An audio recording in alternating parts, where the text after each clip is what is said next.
Hi, it's me again with Corel Draw Tips and Tricks. Just yesterday I made a video, I called it Work Less, Rotate More. Because to save you some steps, and if you'll take a screenshot of that right there. We're going to start with a four-sided star.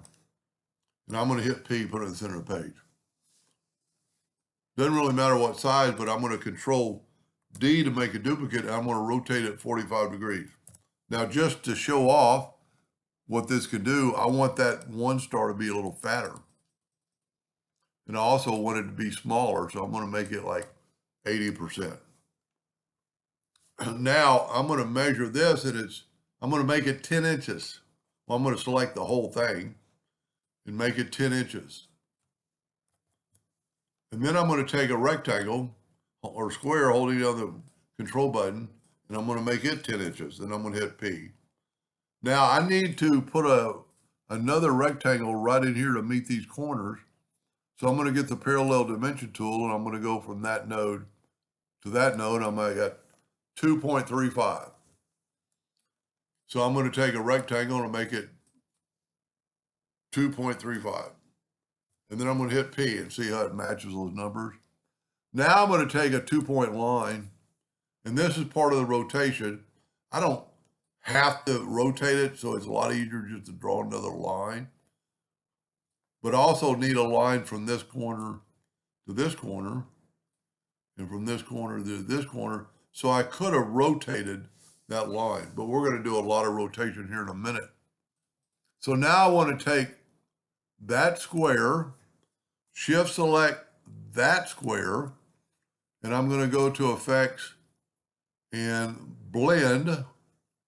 I'm just going to blend them 7 times, and I get that right there. Now all I need to do is start filling in, but what I want to do is group all this together so we won't have to move it in a minute. And then I'm just going to start filling in every other line. As you can see, that line is stopping those lines from going further. So I'm thinking that line, that line, that line, that line, that line, that line, that line, this line, that line. Well, I need to make sure I'm going to go this way. Yep, that'll work. No, I got 2 blacks together. And then I'll probably do, yes, that one. So you got a lot of little bitty factors in here. And we're almost done. That looks pretty good. I think I've got everything filled in. Now, because I grouped this, I can nudge it out of the way. And normally I like keeping the lines for rotating. But since we're working at the center of the page, and this is a quarter of the center of the page, I'm going to Control G, Control D, Alternate C, which is going to make it rotate from there. And this is where you're going to save a lot of time. Instead of filling in all those lines, you did that right there. Now, it's a little bit catawampish looking, so I'm going to take this, select it all, hold down the Shift key and double-click the rectangle tool, make it that line black and make it like 10 points, 8 points probably, make it good. That's pretty cool. Pretty easy, and just rotating, and you can see the 6-sided star or 2 doubles or whatever you think.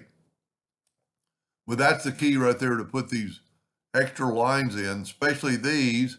These 2 are going to be your lines for stopping, and this 2 is just going to make the alternation pattern look better. Anyway, I hope that gave you an idea or two, and thank you for watching.